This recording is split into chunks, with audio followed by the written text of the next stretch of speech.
Welcome to WBCS guide YouTube channel. Deer aspirants, আজকের এই ভিডিওটি খুবই গুরুত্বপূর্ণ একটি ভিডিও। এই ভিডিওটি কমপ্লিট দেখলে আগামী দিন মানে 2025-এর থেকে যে WBCS-এর নিউ প্যাটার্ন এক্সাম হবে সেই বিষয়ে প্রত্যেকটা ডাউটস তোমাদের এই একটা ভিডিওতে কমপ্লিট হয়ে যাবে। এবং আজকের এই ভিডিওতে শুধু যে আমি সিলেবাসকে অ্যানালিসিস করব তাই নয়, তার সাথে আমি স্ট্র্যাটেজির কথাও বলবো, স্টাডি প্ল্যান সম্পর্কেও আলোচনা করব এবং সবার প্রথমে আমি বলবো ভয় না পেতে।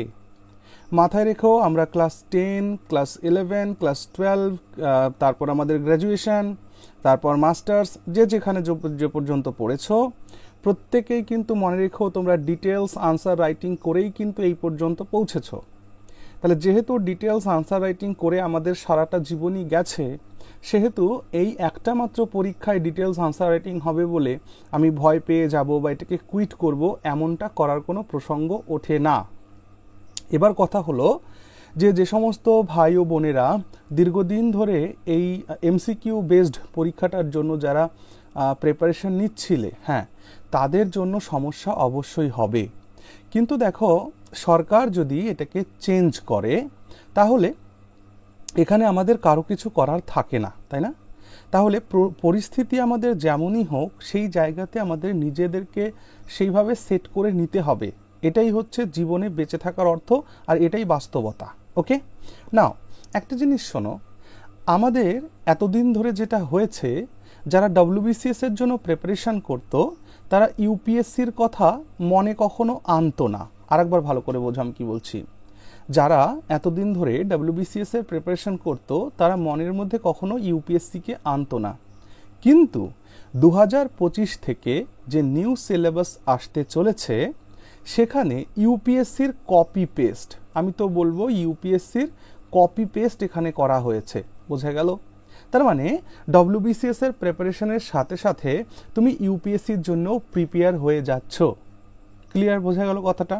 বেশ, নাও একটা জিনিস এখান থেকে সবসময় মাথায় রাখবে যে একটা পরীক্ষার প্রস্তুতি আমি নিয়ে যদি সর্বভারতীয় স্তর এবং রাজ্যের সর্বোচ্চ স্তরের চাকরির প্রিপারেশন আমার কমপ্লিট হচ্ছে, সেই জন্য আমাদের একটু সিরিয়াস হতে হবে।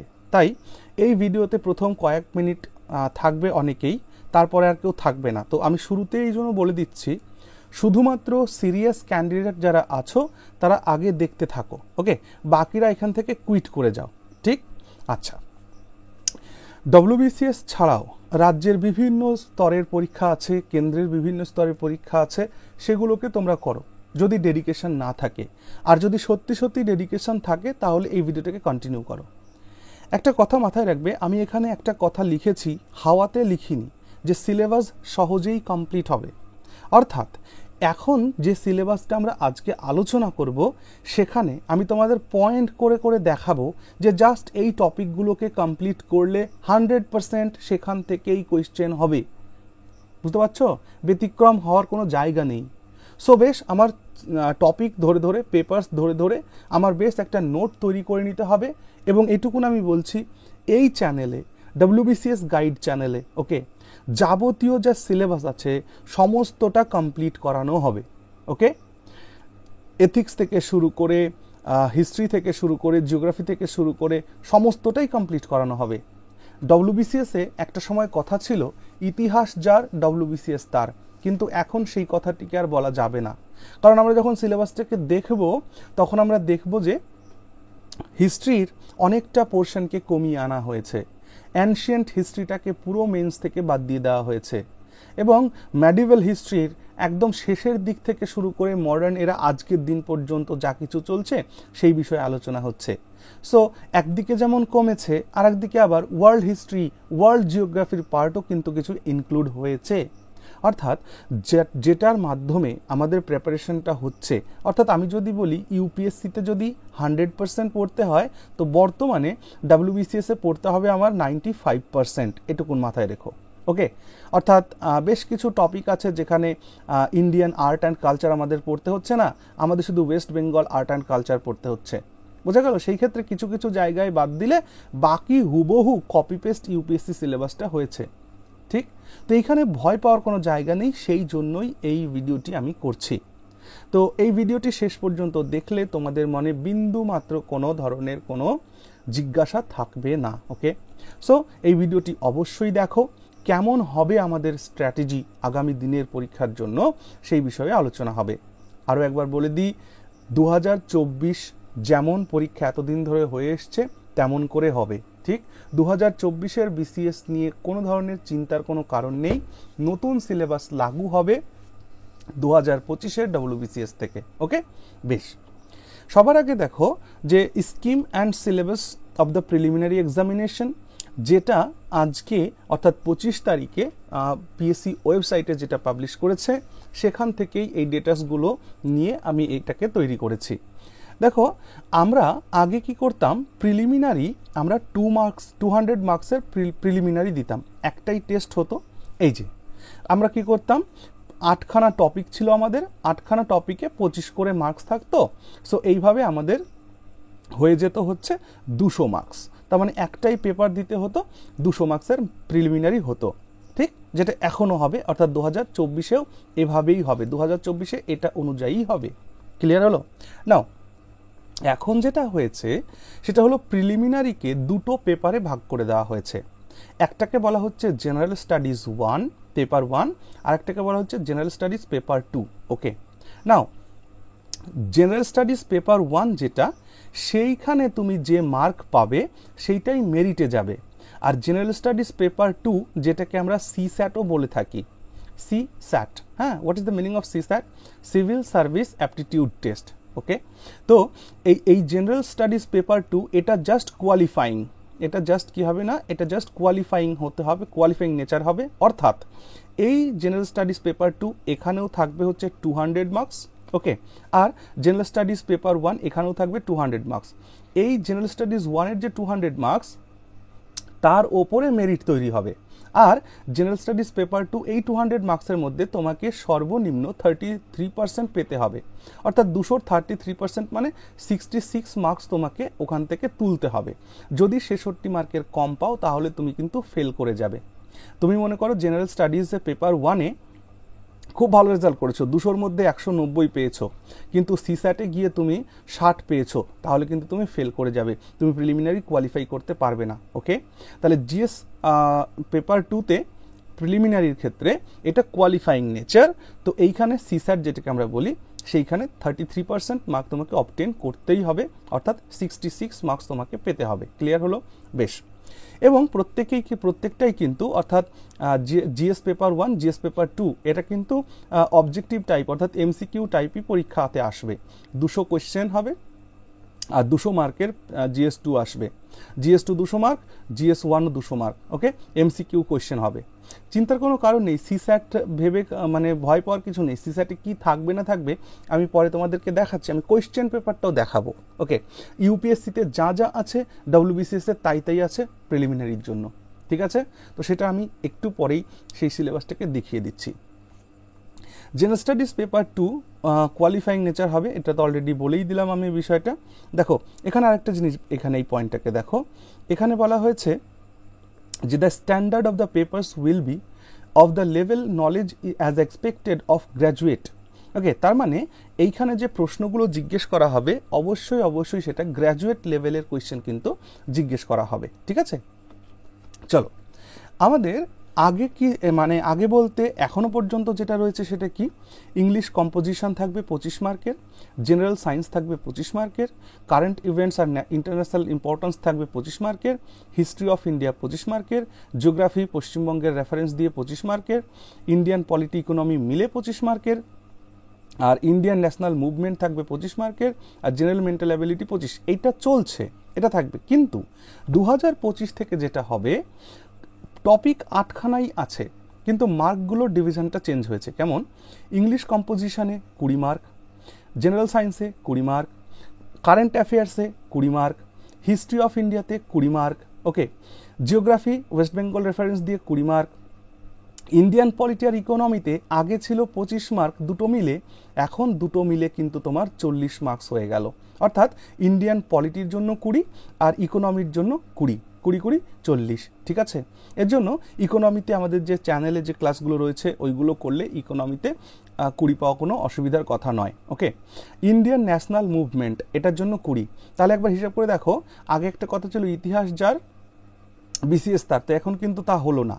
আগে ইতিহাস মানে history, medieval history, ancient history মিলে থাকতো 25, আর ন্যাশনাল মুভমেন্টের জায়গা থেকে থাকতো 50 হতো, কিন্তু এখন হিস্ট্রিতে দেখো দুটো মিলে হচ্ছে 20 20 40। ওকে, আর কি থাকছে 8 নম্বর টপিকের মধ্যে? General issues on environmental ecology, অর্থাৎ এনভায়রনমেন্টাল সায়েন্স, যেটা আমরা ক্লাস 10-এ পড়েছি, 11-12-এ পড়েছি যে পরিবেশবিদ্যা, জাস্ট সেই পরিবেশবিদ্যার থেকে আমাদের কিন্তু 40 মার্ক থাকবে। এটাকে দেখে কি ভাষা লেখা আছে এখানে অত কিছু দেখে লাভ নেই। আমরা ছোটবেলায় এনভায়রনমেন্টাল সায়েন্স বলে যে চ্যাপ্টারটাকে, যে বইটাকে পড়েছি, সেইখানে যা কিছু আছে সেটার থেকে 40 মার্কসের কোয়েশ্চেন হবে। এই হলো টোটাল 200 মার্কস। মনে রাখবে এটা হচ্ছে কিসের সিলেবাস? এটা হচ্ছে GS1 পেপার, GS1-এর কিন্তু এটা সিলেবাস। এটা থেকে আমাদের মেরিট হবে 200 মার্কসের কোয়েশ্চেন্স হবে। ওকে, ক্লিয়ার হলো? বেশ, নাও এবার আসো, আগে যেটা ছিল বলেই দিলাম। তাহলে এবার কথা হলো দাদা, এই যে জেনারেল মেন্টাল অ্যাবিলিটি 25 ছিল, এটা কি হলো? দেখো, GS1-এর মধ্যে কোনো ধরনের ম্যাথ, রিজনিং এগুলো কিচ্ছু আসবে না। সেটা কোথায় আসবে? সেটা আসবে হচ্ছে GS পেপার 2 এর মধ্যে। এই যে GS পেপার 2, যেটাকে আমরা CSAT বলছি, সিভিল সার্ভিস অ্যাপটিটিউড টেস্ট, এইখানে কম্প্রিহেনশন থাকবে 60 মার্ক। এবার তোমরা বলবে দাদা কম্প্রিহেনশন কি? কম্প্রিহেনশন হলো, তোমরা ছোটবেলায় সিন আনসিন করেছো না? সিন আনসিনগুলো করেছিলে, তো এটা সেই আনসিন, এটা সেই আনসিন। ওকে, অর্থাৎ কম্প্রিহেনশন মানে তোমাকে একটা প্যাসেজ দিবে, সেই প্যাসেজ থেকে 2-3টে কোয়েশ্চেন জিজ্ঞেস করবে। ওকে, তাহলে এরকম করে সেই প্যাসেজ দেবে, কোয়েশ্চেন দেবে, এরকম 60 মার্ক। তাহলে এইখানে আমার এই GS পেপার 2-তে কত মার্ক তুলতে হবে? এখানে আমাকে 66 মার্কস তুলতে হবে। তাহলে দেখো, আমাকে একটা প্যারাগ্রাফ দিয়ে দিবে, সেই প্যারাগ্রাফটা পড়ে আমাকে কিছু কোয়েশ্চেনের উত্তর দিতে হবে, সেখানে আছে 60 মার্ক। ওকে, তারপরে দেখো interpersonal skills including communication skills, এখান থেকে থাকবে 10 মার্কস। এগুলো কিচ্ছু কঠিন নয়, প্রত্যেকটা টপিককে আমি ধরে ধরে এই চ্যানেলেই পড়ানো শুরু করব আর কয়েকদিন পর থেকেই। Okay, logical reasoning and analytical reasoning থেকে থাকবে 35। Okay, decision making and problem solving থেকে থাকবে 30, জেনারেল মেন্টাল অ্যাবিলিটি থাকবে 30, বেসিক নিউমেরেসি ইত্যাদি এই বিষয়গুলো নিয়ে থাকবে 35। সো আমি বলি তোমাদের এই বিষয়গুলোকে নিয়ে একদম ভয় পাওয়ার কারণ নেই।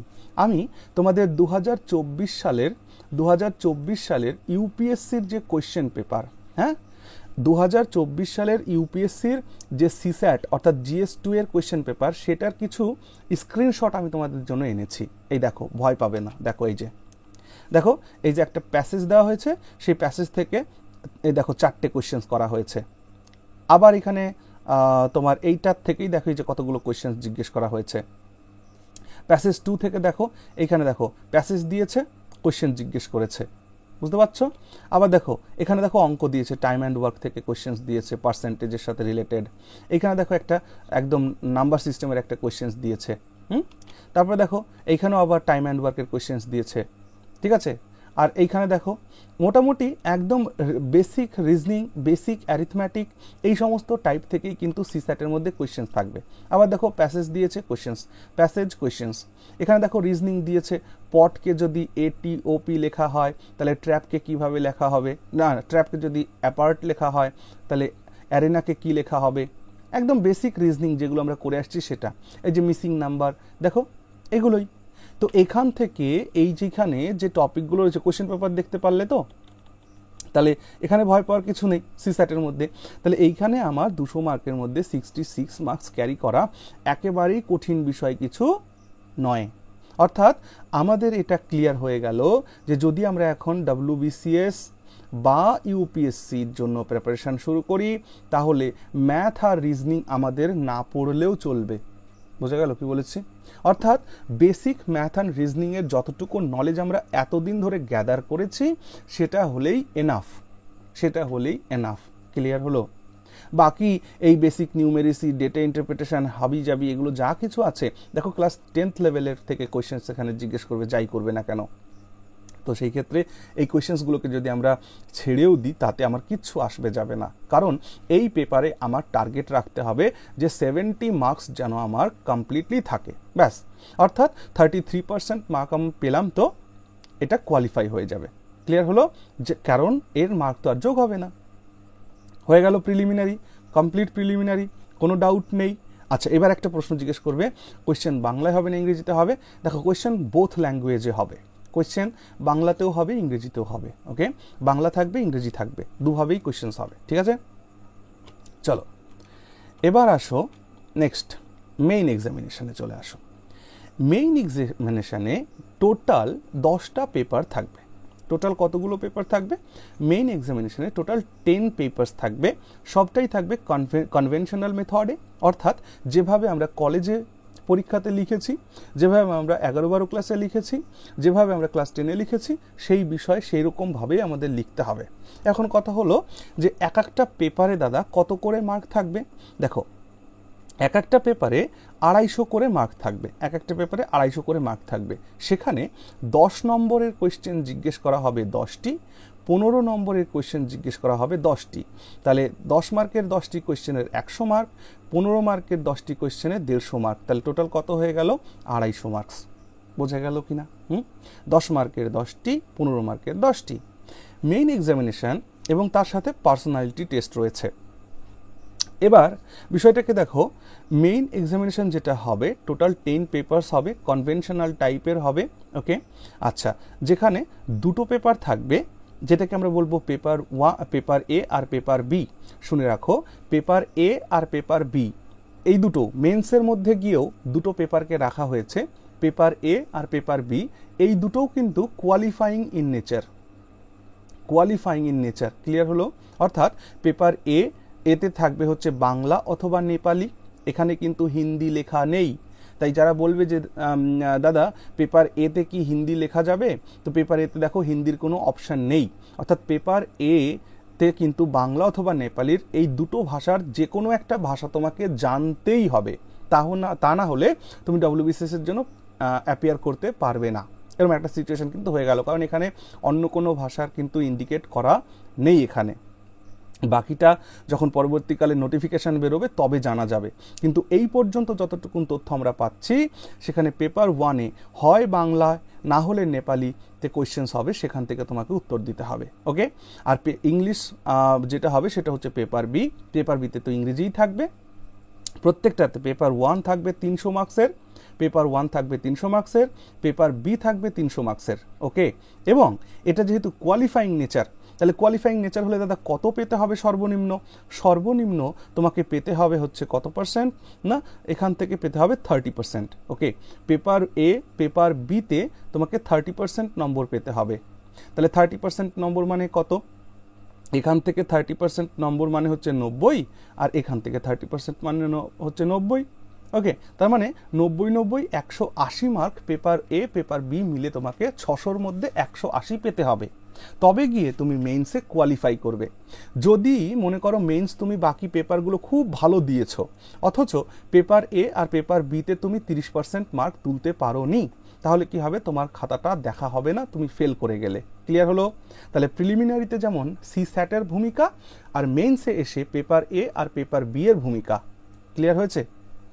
নাও বাকি দেখো, কম্পালসারি পেপারস যেগুলো রয়েছে সেগুলোর মধ্যে রয়েছে পেপার 1 থেকে পেপার 8 পর্যন্ত। ঠিক আছে, পেপার 1 থেকে পেপার 8, এখানে একটা আই বেশি দিয়ে দিয়েছে এরা। পেপার 1 থেকে পেপার 8 পর্যন্ত, এবং এদের প্রত্যেকটার যে মার্ক হবে 250 করে মার্ক হবে, এবং সেটাই মেরিট লিস্টে গিয়ে যোগ হবে। বোঝা গেল? অর্থাৎ each compulsory and optional paper shall carry 250 marks, হ্যাঁ, and shall be of 3 hours duration. তাহলে 250 মার্কের পরীক্ষা হবে, তোমার 3 ঘন্টা করে সময় দেওয়া থাকবে। ওকে, দিনে 2টো করে পরীক্ষা হবে, এরকমই হয়ে থাকে। Candidates opting for group C and D, যারা গ্রুপ CD এর জন্য পরীক্ষা দেবে তাদের অপশনাল পেপারটা লিখতে হবে না। ওকে, আগে যেমন ছিল এখানেও তাই। কম্পালসারি পেপারগুলো সকলের জন্য থাকবে, যারা গ্রুপ সি আর ডি এর জন্য পরীক্ষা দেবে তাদের অপশনাল পেপারের যে 250, 500 মার্ক সেটা লিখতে হবে না। ক্লিয়ার হলো? নাও চলে আসো, এবার আমরা দেখব যে রিটেন এক্সামিনেশন যেটা পেপার এ, তাহলে পেপার এতে কত মার্কস আছে? 300 মার্ক। পেপার বিতে কত আছে? 300 মার্ক। ওকে, এরা কেমন? এরা কোয়ালিফাইং নেচার। এদের জন্য কত মার্কস? এর জন্য 30%, এর জন্য 30% আমাকে পেতে হবে। তাহলে 300 30% কত হয়? 330% হয় 90 মার্ক, এর 90 মার্ক। অর্থাৎ ইংরেজিতে তোমাকে 90 তুলতে হবে, বাংলা অথবা নেপালিতে তোমাকে 90 তুলতে হবে। কি আসবে এই পরীক্ষাতে? এই পরীক্ষাতে লেটার রাইটিং আসবে, রিপোর্ট রাইটিং আসবে, প্রেসি রাইটিং আসবে, কম্প্রিহেনশন আসবে। কম্প্রিহেনশন মানে ওই যে বুঝে নাও, আনসিন করা, ট্রান্সলেশন করতে হবে ইংরেজি থেকে বাংলায় অথবা নেপালি ভাষায়, আর শর্ট এসে লিখতে আসবে। ওকে, তো এতগুলো টপিকের মধ্যে তোমার 30 মানে 90 মার্ক পাওয়া এটা জটিল বিষয় নয়। আর আমাদের কিন্তু চ্যানেলে আমরা কি করছি? আমরা কিন্তু ইংলিশ রাইটিংসের ব্যাচ কিন্তু চলছে, তাই না? সো ইংলিশ রাইটিংসে যদি মনে হয় নিজের দুর্বলতা আছে, তাহলে অবশ্যই হোয়াটসঅ্যাপ করবে। এই ভিডিও ডেসক্রিপশানে আমার হোয়াটসঅ্যাপ নাম্বার দেওয়া আছে, ঠিক আছে? ওকে, পেপার বিতে থাকছে হচ্ছে ইংলিশেও সেই সেম কম্প্রিহেনশন থাকবে, গিভেন প্যাসেজের, প্রেসি রাইটিং থাকবে, ভোক্যাবুলারি থাকবে, হ্যাঁ, তারপর শর্ট এসে লিখতে হবে, লেটার রাইটিং, রিপোর্ট রাইটিং, এগুলোই থাকবে, ঠিক আছে? এবং এটা হবে, এই পেপারটার স্ট্যান্ডার্ড কি হবে? মাধ্যমিক পরীক্ষা, অর্থাৎ ক্লাস 10-এর যে স্ট্যান্ডার্ড, সেই ক্লাস 10-এর স্ট্যান্ডার্ড যেমন ঠিক তেমনি কোয়েশ্চেন্স এখানে হবে। এখানে তোমাকে বিরাট বড়সড় করে যে কিছু একটা ভাবনা করে লিখতে হবে এমন না। ক্লাস 10-এ যেমন ছিল ঠিক তেমন স্ট্যান্ডার্ডের কোয়েশ্চেন কিন্তু এখানে আসবে। আবার বলছি, পেপার এ, পেপার বি, এদের মার্ক ফাইনাল মেরিটে যোগ হবে না। এরা মেইনসের ক্ষেত্রে কোয়ালিফাইং নেচারে থাকবে। এদের 30% করে নাম্বার তোমাকে তুলতে হবে, অর্থাৎ পেপার এতে তুলতে হবে 90 মার্ক, পেপার বিতে তুলতে হবে 90। ক্লিয়ার হলো? Very good. এবার আসো দেখে নাও mains merit papers and PT, অর্থাৎ মেইনসের মেরিট কোন কোন পেপারে হবে আর পার্সোনালিটি টেস্টে কত মার্ক থাকবে। দেখো, পেপার 1 যেটাকে বলা হচ্ছে ইংলিশ এসে লিখতে হবে, তাহলে আমাদের পেপার 1 এটাকে paper 1, paper 2, paper 3, paper 4, paper 5, paper 6, paper 7, paper 8। ওকে, এই যে পেপার 7 আর 8, এইটা আমাদের যারা গ্রুপ সি আর ডি এর জন্য তাদেরকে লিখতে হবে না। দেখতে পাচ্ছ? তাহলে পেপার অপশনাল সাবজেক্টে তুমি যে অপশনাল নেবে, যে সাবজেক্টটি অপশনাল নেবে, হিস্ট্রি নিতে পারো, অ্যানথ্রোপোলজি নিতে পারো, সোশ্যোলজি নিতে পারো, জিওগ্রাফি নিতে পারো, যার সাবজেক্ট সেটা নিতে পারো। তো এই অপশনাল পেপারটা শুধুমাত্র এ গ্রুপ আর বি গ্রুপের জন্যই থাকবে, সি বা ডি গ্রুপের জন্য এটা থাকবে না। যেমনটা আগে ছিল বা এখন আছে, সেটা ভবিষ্যতেও এরকমই থাকবে। তাহলে কি হলো? ইংলিশ এসে দেখো 250 মার্কের কোয়েশ্চেন এখানে হবে। এটা A group, B group, C group, D group সকলের জন্য সেম, প্রত্যেকেই করতে হবে। ওকে, তাহলে এখান থেকে একটা জিনিস বোঝো যে ইংলিশ রাইটিংসের গুরুত্বটা কত বেশি। তাই এখন থেকেই ইংলিশ রাইটিংসের কিন্তু প্রিপারেশন খুব মনোযোগ সহকারে শুরু করে দাও। আমাদের ইংলিশ রাইটিংসের কিন্তু ব্যাচ চলছে, ঠিক আছে? চলো, tradition and culture of Bengali, বাঙালিদের ট্র্যাডিশন আর কালচার সম্পর্কে একটা মেইন পেপার রয়েছে 250 মার্কের, প্রত্যেকের জন্য, group A, B, C, D সকলের জন্য। এইখানে কি কি পড়তে হবে সেটা আমরা একটু পরেই দেখব। আমি যেহেতু প্রত্যেকটা সিলেবাসকে একদম ভেঙে ভেঙে আজকের এই ক্লাসে দেখাচ্ছি, সেটাই করব। জেনারেল স্টাডিজ 1 250 মার্কের সকলের জন্য, জেনারেল স্টাডিজ 2 সকলের জন্য 250 করে, জেনারেল স্টাডিজ 3 সকলের জন্য, জেনারেল স্টাডিজ 4 সকলের জন্য। ওকে, হয়ে গেল। তাহলে এবার এটা মেইন পরীক্ষার হওয়ার পরে কি হবে? পার্সোনালিটি টেস্ট, ইন্টারভিউতে গ্রুপ এ এর জন্য যেমন 200 মার্ক, বি এর জন্য 200 মার্কের থাকবে, গ্রুপ সি এর জন্য 150, গ্রুপ ডি এর জন্য 100। তাহলে গ্রুপ এ আর বি এদের মেরিট তৈরি হবে 2200 মার্কের মধ্যে। ক্লিয়ার? গ্রুপ সি এর মেরিট তৈরি হবে 1650 মার্কের মধ্যে, আর গ্রুপ ডি এর মেরিট তৈরি হবে 1600 মার্কের মধ্যে। ক্লিয়ার? নাও এবার আসো, এই যে কোয়েশ্চেন্স মেইনস যা হবে সেগুলো কনভেনশনাল টাইপ হবে, কোনো এমসিকিউ থাকবে না, লিখতে হবে। তোমাকে কি বলেছিলাম আমি বলেছিলাম যে 10 মার্কের কোয়েশ্চেন থাকবে 10টি, এটা 150 শব্দে উত্তর দিতে হবে, আর 15 মার্কসের কোয়েশ্চেন থাকবে 10টি, যেখানে 250 শব্দে লিখতে হবে। ঠিক আছে? তাহলে 10 মার্কের কোয়েশ্চেন 10টি, 150 শব্দে লিখতে হবে, 15 মার্কের কোয়েশ্চেন 10টি, 250 শব্দে লিখতে হবে। ওকে, এবার কথা হলো কোন ভাষাতে লিখবো দাদা? দেখো, তুমি উত্তর লিখতে পারবে দুটো ভাষায়, এক হচ্ছে ইংলিশ আর এক হচ্ছে বাংলা। দেখো এখানেও কিন্তু হিন্দির কোনো অপশান দেওয়া হয়নি, ঠিক আছে? তাহলে তুমি উত্তর লিখতে পারবে ইংলিশ। বলছে answers in all papers whether compulsory or optional may be written either in English or in Bengali, হ্যাঁ, unless otherwise directly in the question paper. তো কোয়েশ্চেন পেপারে আর কি ডাইরেক্ট থাকবে? এই দুটো ভাষাই, হয় ইংরেজিতে উত্তর লিখবে, না হলে বাংলায় উত্তর লিখবে। কিন্তু এমন কখনোই করা যাবে না একটা পেপার আমি ইংরেজিতে লিখবো আর একটা পেপার বাংলায় লিখবো, এমন হবে না। ইংরেজিতে লিখলে সবকটা ইংরেজিতে লিখতে হবে, বাংলায় লিখলে সবকটা বাংলায় লিখতে হবে। আবার বলছি কোয়েশ্চেন্স কিন্তু কোয়েশ্চেন্স যে হবে ইংরেজি ভাষাও থাকবে, বাংলা ভাষাও থাকবে, ঠিক আছে? নাও গ্রুপ সিডি পোস্টের জন্য পেপার 7 আর পেপার 8-এ অংশগ্রহণ করতে হবে না, অলরেডি এটা আলোচনা করেছি, ঠিক? আচ্ছা, এবার আসো, the question papers for main examination will be of conventional type, ঠিক আছে? কোয়েশ্চেন পেপার মেইনের কনভেনশনাল টাইপের হবে, বলেছি আমি এটা। আচ্ছা, এদের স্ট্যান্ডার্ড কি হবে? কম্পালসারি পেপার্স যেটা হবে তার স্ট্যান্ডার্ড কি হবে? গ্র্যাজুয়েট লেভেল হবে অবশ্যই, ঠিক আছে?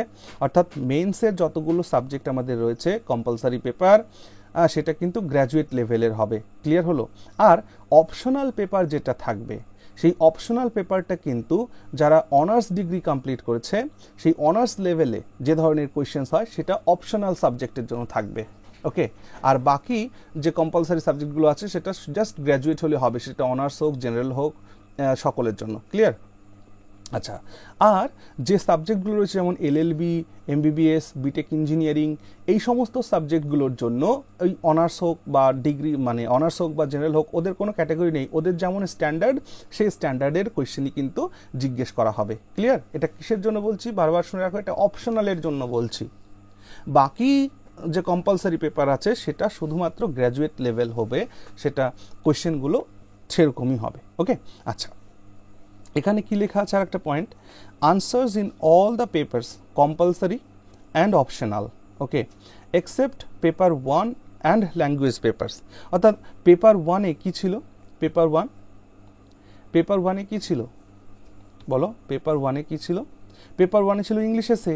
তাহলে ইংলিশ এসেকে তুমি বাংলায় কি করে লিখবে? সম্ভব নয়। তাহলে পেপার 1 আর ল্যাঙ্গুয়েজ পেপার যেটা বাংলা, ঠিক না? সেটা বাংলা, যেটা বাংলা, হিন্দি, উর্দু, আরবি যা যে ভাষায় নেবে সেটা সেই ভাষায় লিখতে হবে। আর পেপার 1টা কি করতে হবে? ইংলিশ এসে লিখতে হবে, ওটা ইংরেজিতেই থাকবে। তাই বলছে যে answers in all the papers compulsory and optional except paper 1 and language papers may be written either in English or in Bengali, okay? এই দুটো ছাড়া যে কোনো উত্তর তুমি ইংরেজি বা বাংলায় লিখতে পারো, ওকে? তাহলে এখানেও দেখো হিন্দির কোনো অপশান দেওয়া নেই। তাই যারা বলছো যে হিন্দিতে উত্তর লেখা যাবে কিনা, এখানে কিন্তু আমি পেলাম না, ঠিক আছে? চলো, candidate shall write their answers to all questions in only one and the same language in the particular paper. তাহলে ওই একই কথা, একটা ভাষাতেই তোমাকে লিখতে হবে। এমন নয় যে একটা কোয়েশ্চেন ইংরেজিতে লিখলাম আর একটা কোয়েশ্চেন বাংলাতে লিখলাম, এরকম করলে চলবে না। একটা পেপারের মধ্যে যে ভাষা ব্যবহার করবে সেটাতেই লিখবে।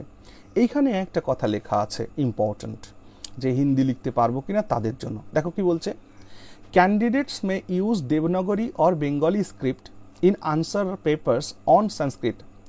যদি কেউ সংস্কৃত ভাষা সিলেক্ট করে যে আমি আমার উত্তর সংস্কৃত ভাষাতে লিখব, তাহলে সে যে হরফটা ব্যবহার করতে পারবে সেটা বাংলা হরফেও সে লিখতে পারে বা দেবনাগরী হরফেও লিখতে পারে।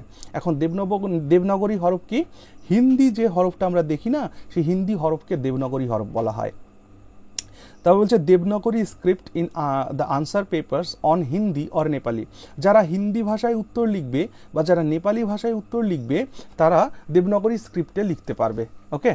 যারা হিন্দি নেপালিতে লিখবে, হিন্দি ভাষা উত্তর লিখবে বা নেপালি ভাষায় উত্তর লিখবে, তারা দেবনাগরী স্ক্রিপ্টে লিখতে পারবে। তাহলে এখান থেকে কিন্তু একটা পয়েন্ট ক্লিয়ার হলো যে হিন্দি ভাষাতেও আমি উত্তর লিখতে পারবো, ওকে? অর্থাৎ হিন্দি ভাষা ল্যাঙ্গুয়েজ পেপার বাদ দিয়ে এবং পেপার 1কে বাদ দিয়ে বাকি যে পেপারগুলো রয়েছে সেই পেপারগুলো আমি হিন্দি ভাষা, নেপালি ভাষা, বাংলা ভাষা, সংস্কৃত ভাষা সবটাতেই লিখতে পারবো, বোঝা যাচ্ছে। And the Bengali, Arabic, Persian, Urdu, যদি এই সমস্ত ভাষাগুলোতে আমরা উত্তর লিখতে চাই তাহলে বেঙ্গলি, অ্যারাবিক, পার্সিয়ান, উর্দু এদের যে রেসপেক্টিভ যে স্ক্রিপ্ট আছে সেটাতেই তাদের লিখতে হবে, ওকে? আচ্ছা, কোয়েশ্চেন্স ফর সান্তালি পেপার। আর যারা সান্তালি পেপারের জন্য পরীক্ষা দিবে তাদের অলচিকি স্ক্রিপ্টে লিখতে হবে। অলচিকি যে স্ক্রিপ্ট রয়েছে সেই অলচিকি স্ক্রিপ্টে লিখতে হবে সান্তালি পেপার, ঠিক আছে। আচ্ছা, এবার কি হলো, a summary of the group wise papers in the main examination. সামারিটা কি, গ্রুপ এ আর বি পোস্টের জন্য, অর্থাৎ গ্রুপ এ আর বি পোস্টের জন্য যারা পরীক্ষা দেবে তাদের 2টি কোয়ালিফাইং পেপার্স পরীক্ষা তো দিতেই হবে, তার সাথে 6টি কম্পালসারি পেপারও দিতে হবে এবং তার সাথে একটা অপশনাল পেপার দিতে হবে যেখানে 2টো পেপার থাকবে। ওকে, একটা অপশনাল সাবজেক্ট দিতে হবে যেখানে 2টো পেপার, তাহলে 2টো পেপার 6টা পেপার 8টা পেপার আর 2টো পেপার 10টা। তাহলে যারা এ বি সি ডি এর জন্য পরীক্ষা দেবে, মানে 4টে গ্রুপের জন্যই তাদের মোট 10খানা পেপার্স থাকবে, 10খানা পেপার্স থাকবে। যারা সি বা ডি এর জন্য শুধু দেবে তাদের 8খানা পেপার থাকবে, যারা এ বি এর জন্য পরীক্ষা দেবে তাদের 10টা থাকবে। ক্লিয়ার হলো?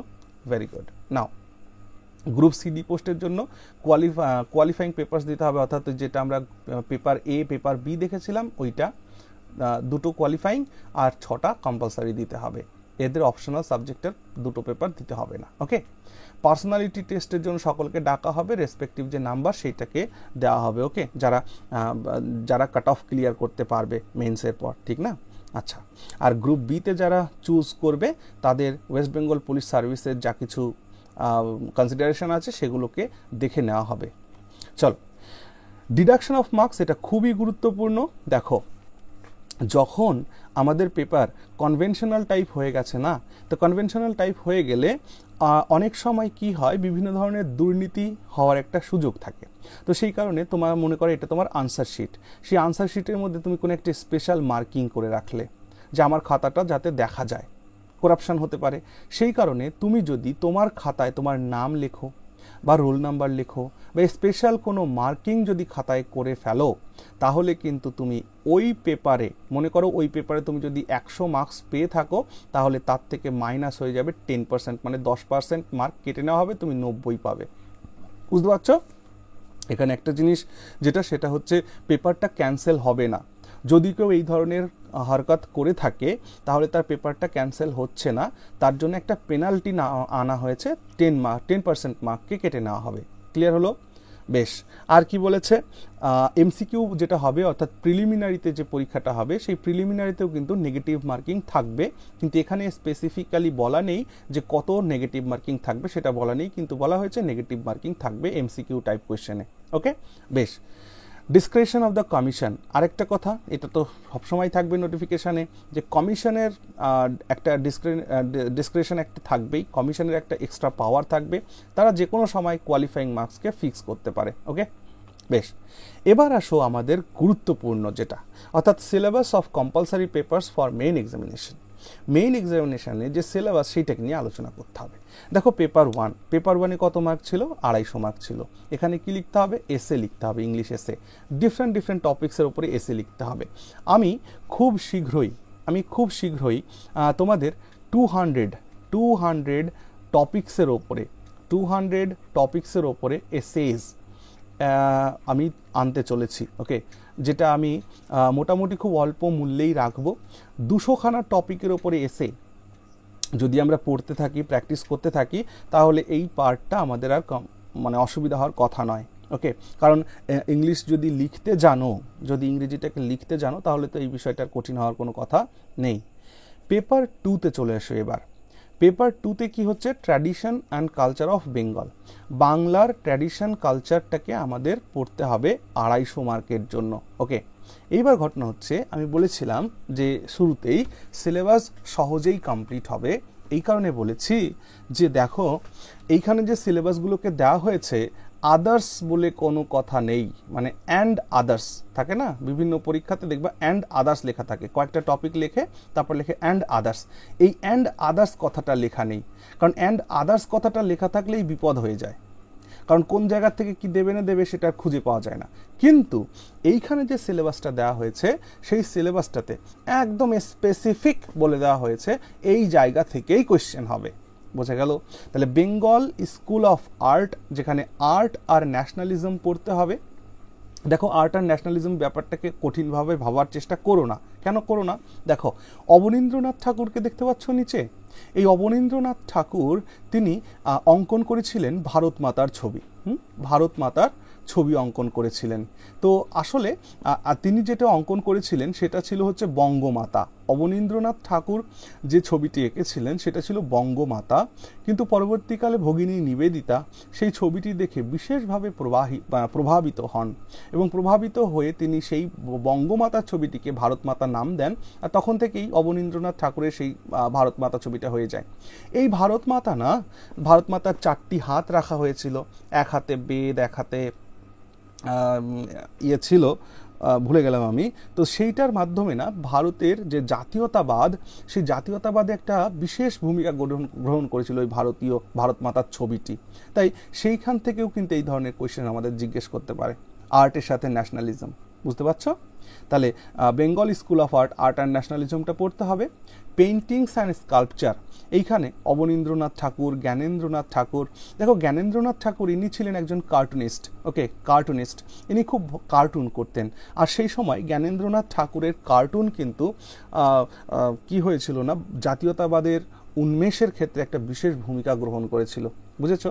তারপর রবি ঠাকুর রয়েছে, নন্দলাল বোস, যামিনী রায়, রামকিঙ্কর বাজি, সুনীল দাস। তাহলে দেখো 1 জন, 2 জন, 3 জন, 4 জন, 5 জন, 6 জন, 7 জন, এই 7 জনের জাস্ট পেইন্টিংস বা এদের কাজগুলোকে আমরা যদি একটা নোট করে ফেলি তাহলেই কিন্তু আমার এখানে কাজ হয়ে গেল। বুঝতে পারছো কি না? দেখো বাংলার কালচারের মধ্যে যাত্রাও রয়েছে একটা জায়গা। তো যাত্রাপালা, এই প্রত্যেকটা বিষয়কে কিন্তু আমি এই চ্যানেলে ধরে ধরে পড়াবো। ঠিক আছে?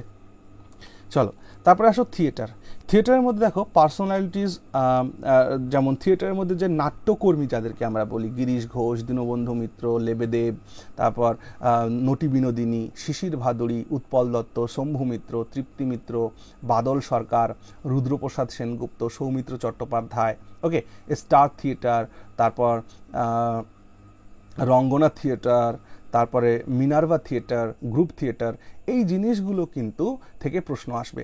এবার দেখো এখানে কোথাও অ্যান্ড আদার্স বলে কোথাও কোনো লেখা নেই। তার মানে যারা বাংলা পড়ে এসছো, মানে বাংলাতে যারা বাংলা সাবজেক্ট নিয়ে যারা পড়েছো গ্র্যাজুয়েশনে, তাদের কাছে তো এই পার্টটা না পড়লেও চলবে। বলো আমি ঠিক বলছি কিনা?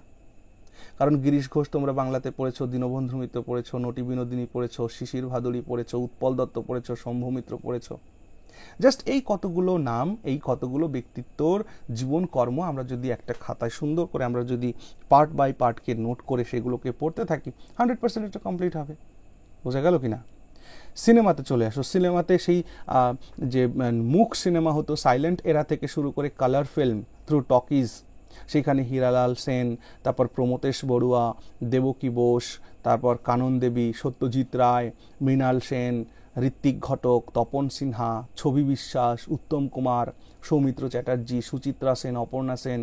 এবং এখানে একটা কথা লেখা আছে, লরেলস আর্নড বাই দেম। তারা কি কি ধরনের পদক পেয়েছেন বা কী সম্মান তারা পেয়েছেন, সেই সমস্ত বিষয় থেকে আমাদের কিন্তু প্রশ্ন জিজ্ঞেস করবে। তারপর দেখো বাংলার মেলা সম্পর্কে, গঙ্গাসাগর মেলা বাংলার বিখ্যাত মেলা, পৌষ মেলা, বসন্ত উৎসব, গাজনের মেলা, কেন্দুলি মেলা, রথের মেলা, রাস মেলা।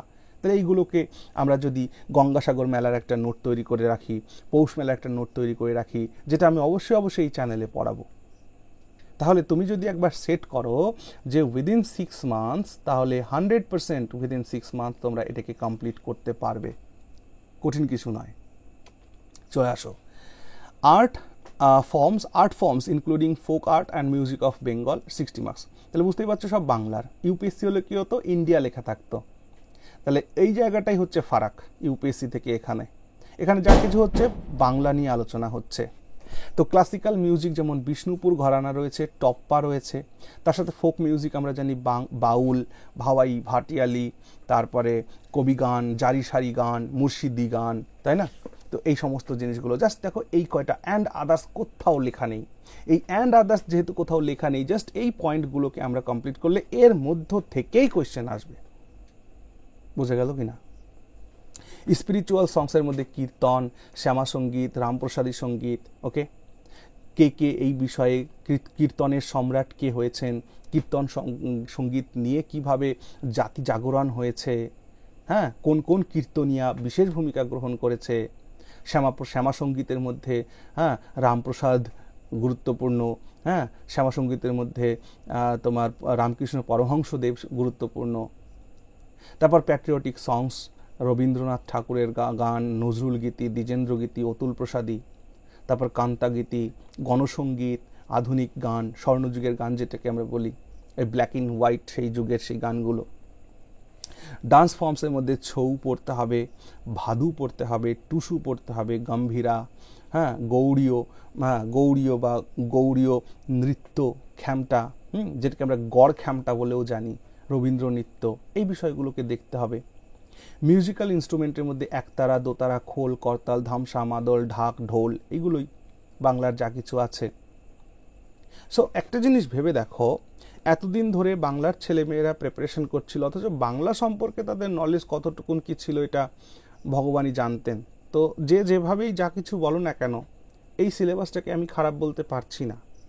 হয়তো আমাদের যাদের দীর্ঘদিনের প্রিপারেশন আছে তাদের একটু অসুবিধা হবে, কিন্তু পরবর্তী জেনারেশন যারা আসবে, যারা সামনে গ্র্যাজুয়েশন করবে, সামনে বিসিএসের দিকে আসবে, তাদের কিন্তু বাংলা সম্পর্কে অনেকটা ধারণা তৈরি হয়ে যাবে এই সিলেবাসটাকে কমপ্লিট করতে গিয়ে। ঠিক আছে? সো এই ভিডিওর নিচে অনেক নেগেটিভ কমেন্টও করবে তোমরা, আমি জানি, কিন্তু বি রেসপেক্টফুল। ওকে, একজন টিচারের সঙ্গে তুমি ইন্টারাকশন করছো, সো ভাষা আর ভাব এটার জন্য দুটোই ভালো থাকে, otherwise you will be blocked. Okay, literature of Bengal, বাংলার সাহিত্যের মধ্যে ওই যে বলেছি বাংলা, এই যে টপিকটা রেখেছেন 250 মধ্যে কালচার অফ বেঙ্গল, তো এইখানে যে 250 মার্কসের কোয়েশ্চেন্স রয়েছে, যারা বাংলা অনার্সটা কমপ্লিট করেছে তাদের ক্ষেত্রে এই টপিকটা একটু খুব সুবিধা দিয়ে দেবে একটা, কারণ বাংলাতে এই সমস্ত জিনিসগুলোকে পড়ে এসেছে ছেলেমেয়েরা, তাই না? অর্থাৎ বাংলাতে সাধু ভাষা, চলিত ভাষা, এই বিষয়টা নিয়ে তোমাদের প্রশ্ন আসবে। বাংলার যে ডায়ালেক্ট, রাঢ়ী অঞ্চল, বাঙালি ভাষা, বরেন্দ্রী, ঝাড়খণ্ডী, রাজবংশী, আমরা জানি কোচবিহারের মানুষদের ভাষা রাজবংশী হয়, হ্যাঁ। তারপর যারা এই যে বাঁকুড়া, বর্ধমান, তারপর তোমার মেদিনীপুরের জায়গাটা রাঢ়ী ভাষা রয়েছে, মালদা, দিনাজপুরের জায়গায় বরেন্দ্রী ভাষা রয়েছে, পুরুলিয়া ওইদিকে ঝাড়খণ্ডের ভাষা রয়েছে, আর যারা দক্ষিণবঙ্গে থাকে তাদের বাঙালি ভাষা রয়েছে, তাই না? ডায়ালেক্টস মানে কি? কথা বলার ভাব। যেমন মুর্শিদাবাদের ভাষার মধ্যে দেখবে এক ধরনের আলাদা টোন আছে, তাই না? বেঙ্গলি লিটারেচারের মধ্যে এখানে 950 থেকে 1350-এর মধ্যে ওল্ড পার্টের লিটারেচার আমাদের পড়তে হবে, ঠিক আছে? মিডিল এজ, যেখানে চৈতন্য পূর্ববর্তী যুগের লেখা, চৈতন্য পরবর্তী যুগের লেখা আমাদের পড়তে হবে। আজ মডার্ন ডেট পর্যন্ত লেখা বেঙ্গলি লিটারেচার পড়তে হবে। তার মধ্যে কাদের পড়তে হবে এখানে লিখে দিয়েছে, এটাই গুরুত্বপূর্ণ। দেখো এখানে লিখে দিয়েছে, এদের বাইরে আমার আর পড়ার দরকার নেই। রামমোহন রায়ের লেখা পড়তে হবে, বিদ্যাসাগরের কাজ পড়তে হবে, বঙ্কিমচন্দ্র চ্যাটার্জি, মধুসূদন দত্ত, রবীন্দ্রনাথ ঠাকুর, কাজী নজরুল ইসলাম, শরৎচন্দ্র চট্টোপাধ্যায়, উপেন্দ্র কিশোর রায়চৌধুরী, তারপর বিভূতিভূষণ বন্দ্যোপাধ্যায়, তারাশঙ্কর বন্দ্যোপাধ্যায়, মানিক বন্দ্যোপাধ্যায়, সুকুমার রায়, সুকান্ত ভট্টাচার্য, আশাপূর্ণা দেবী, লীলা মজুমদার, মহাশ্বেতা দেবী, সুভাষ মুখোপাধ্যায়, বিষ্ণু দে। তাহলে এই কয়েকজন ব্যক্তির যদি আমি একটা নোট তৈরি করে দিই তোমাদের, বা তোমরা নোট করে তৈরি করে নাও, তাহলে এর বাইরে তো আর কোয়েশ্চেন আসা সম্ভব নয়। দেখো এখানেও অ্যান্ড আদার্স বলে কিচ্ছু লেখা নেই, তাহলে যা কিছু কোয়েশ্চেন আসবে এইখানে যে নামগুলো দেখছো এদের মধ্যে থেকে আসবে। তাহলে এদেরকে যদি আমি দিনে যদি 5টা-6টা করে ব্যক্তির জীবনী নিয়ে একটু পড়ি, তারা কে কী লিখেছেন, গল্পের একটু একটু করে সারমর্ম, এইটা নোট নিজেদের মতন করে তৈরি করলে সিলেবাস কতদিনে কমপ্লিট হবে না আমাকে বলো? হবে কি না? অবশ্যই হবে, ভয় পেয়ে লাভ কি? চলো, আর্কিটেকচারাল হেরিটেজ অফ বেঙ্গল, বাংলার আর্কিটেকচারাল হেরিটেজ, সেখানেও দেখো 60 মার্ক, তাহলে টোটাল সমস্ত কিছু মিলিয়ে দেখো 250 মার্কস হবে। হ্যাঁ, তো সেই ক্ষেত্রে বিষ্ণুপুরের যে পোড়ামাটির যে টেরাকোটা রয়েছে সেইটা, হ্যাঁ, এখানে যেমন উদাহরণ পেয়ে যাবে তুমি পঞ্চরত্ন মন্দির, হ্যাঁ, তারপর রাসমঞ্চ, তারপর Jorbangla temple, terracotta temples of Kalna, ঠিক, বুদ্ধিস্ট আর্কিটেকচার লাইক চন্দ্রকেতু ঘর, তারপরে তোমার মোগালমারি, ইসলামিক আর্কিটেকচারের মধ্যে আদিনা মসজিদ পড়তে হবে, ছোটা সোনা মসজিদ পড়তে হবে, বড় সোনা মসজিদ পড়তে হবে, একলাখি মসজিদ পড়তে হবে, হ্যাঁ, অর্থাৎ এই বিষয়গুলোকে আমাদের নলেজ থাকতে হবে। কে স্থাপন করেছিলেন, কোন প্রেক্ষাপটে স্থাপন করেছিলেন, বুঝতে পারলে? ঐতিহাসিক গুরুত্ব কী ছিল, এই বিষয়গুলো। ব্রিটিশ আর্কিটেকচারের মধ্যে হাজারদুয়ারি পড়তে হবে, ভিক্টোরিয়া মেমোরিয়াল পড়তে হবে। দেখো কোথাও অ্যান্ড আদার্স লেখা নেই, তার মানে স্পেসিফিক এই সিলেবাসে যা বলা হয়েছে সেটাকেই আমাদের পড়তে হবে। ওকে, মদনমোহন টেম্পল পড়তে হবে কোচবিহারের, হ্যাঁ, তারপর হংসেশ্বরী টেম্পল বাঁশবেড়িয়ার, তারপর কৃষ্ণনগরের যে পোড়ামাটি, আমাদের ঘূর্ণির কৃষ্ণনগরের যে পোড়ামাটির যে শিল্প সেটা, ঠিক, পটারি। আচ্ছা, এবার আসো পেপার 3। তাহলে পেপার 3তে আছে হচ্ছে হিস্ট্রি। দেখো হিস্ট্রিকে কতটা রিডিউস করে দেওয়া হয়েছে। হিস্ট্রির অ্যানশিয়েন্ট হিস্ট্রি, মেডিভেল হিস্ট্রির কোনো জায়গা এখানে নেই। এখানে বলা হচ্ছে Indian history from about the middle of 18th century. তাহলে 18th সেঞ্চুরির মিডিল বলতে কি? 18th সেঞ্চুরির মিডিল বলতে 1750। তাহলে 1750 থেকে শুরু করতে হবে, অর্থাৎ মোগল যুগটাও আমরা এখানে পাবো না। হ্যাঁ, কারণ 1707 অরঙ্গজেবের মৃত্যু হচ্ছে, তার মানে মোগল যুগটাও পাবো না। তারপর থেকে আমাদের পড়তে হবে 1750, 18th সেঞ্চুরির মিডিল তো ওটাই হয়, তাই না? তাহলে 1750 থেকে শুরু করে আজকের দিন পর্যন্ত আমাদের পড়তে হবে, current country till century until the present significant events, personalities, etc. Okay.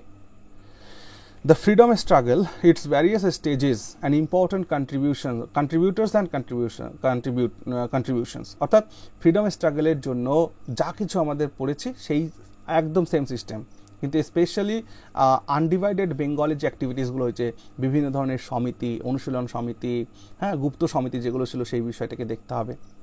Post independence consolidation হয়েছিল যেটা, সেটা আমাদের পড়তে হবে। আমাদের দেশের যে রিঅর্গানাইজেশন অফ স্টেটস হয়েছিল সেইগুলোকে পড়তে হবে। ওকে, তার মানে ইতিহাসের মধ্যে দেখো পলিটির বেশ খানিকটা অংশকে ঢুকিয়ে দেওয়া হয়েছে ইতিহাসের মধ্যে। দেখো আমরা এতদিন ধরে ইতিহাসে যে জিনিসটা পড়তাম না, মানে আফটার ইন্ডিপেন্ডেন্স, এটা আমরা ইতিহাসে পড়িনি। তাহলে এখন পলিটিতে পড়েছি আমরা আফটার ইন্ডিপেন্ডেন্সের ঘটনাগুলো, সেই পলিটির পার্টটা আমার ইতিহাসের মধ্যে ঢুকে গেছে। তাহলে অ্যানশিয়েন্ট মেডিভেল হিস্ট্রিকে বাদ দিয়ে দেওয়া হয়েছে, ঢোকানো হয়েছে কি ওয়ার্ল্ড হিস্ট্রিকে ঢুকিয়ে দেওয়া হয়েছে। ওয়ার্ল্ড হিস্ট্রিটাও কোত্থেকে? ওই 18th সেঞ্চুরি থেকে আমার পড়তে হবে, যেখানে শিল্প বিপ্লব থেকে শুরু করে বিশ্বযুদ্ধ রয়েছে, তারপরে তোমার কলোনাইজেশন, ডিকলোনাইজেশন, ওকে, সেই নেপোলিয়ান পরবর্তী যুগে ইউরোপের কি অবস্থা হয়েছিল, রাশিয়া, প্রাশিয়া, ইংল্যান্ড, এদের কিভাবে রিঅর্গানাইজেশন হয়েছে, অস্ট্রিয়া কিভাবে এত শক্তিশালী হয়ে উঠলো, এই বিষয়গুলো আমাদের পড়তে হবে। বেশি অতীতে আমাদের যাওয়ার কোনো দরকার নেই। পলিটিক্যাল ফিলসফিজ আমাদের পড়তে হবে, যেমন কমিউনিজম সম্পর্কে আমাদের পড়তে হবে, ক্যাপিটালিজম সম্পর্কে পড়তে হবে, সোশ্যালিজম সম্পর্কে আমাদের পড়তে হবে। ওকে, এবং এই বিষয়গুলো their forms and effect on the society, কি আছে, কমিউনিজমের এফেক্ট আমাদের সভ্যতার উপরে বা আমাদের সোসাইটির উপরে কী পড়ছে, ক্যাপিটালিজমের কী পড়ছে, সোশ্যালিজমের কী পড়ছে, ইত্যাদি বিষয়গুলোকে। ঠিক, এই ইতিহাস শেষ, ইতিহাস কমপ্লিট, আর কিছু নেই। তাহলে ইতিহাসে থাকবে হচ্ছে গ্রুপ এতে থাকবে ইতিহাস 125 মার্কের, আর গ্রুপ বিতে থাকবে ভূগোল 125 মার্কের। ভূগোলে কি পড়তে হবে? ভূগোলে এই 8খানা টপিক পড়তে হবে। ওকে, ভূগোলে পড়তে হবে যে ভারতের ফিজিক্যাল জিওগ্রাফিটা পড়তে হবে, ভারতকে কটা ভৌগোলিক মানে প্রাকৃতিকগতভাবে ভারতকে কয় ভাগে ভাগ করা হয় সেই বিষয়টা, তার সাথে পশ্চিমবঙ্গের রেফারেন্স। দেখো ভূগোলের ক্লাস আমার যতদূর চ্যানেলে করা আছে, একবার প্লেলিস্ট ভিজিট করবে, তারপর থেকে আবার ক্লাস শুরু হবে। আমি যেহেতু একটু ব্যস্ত রয়েছি সেজন্য হচ্ছে না, কিন্তু ওখান থেকে আবার কিন্তু ক্লাস কন্টিনিউ হবে।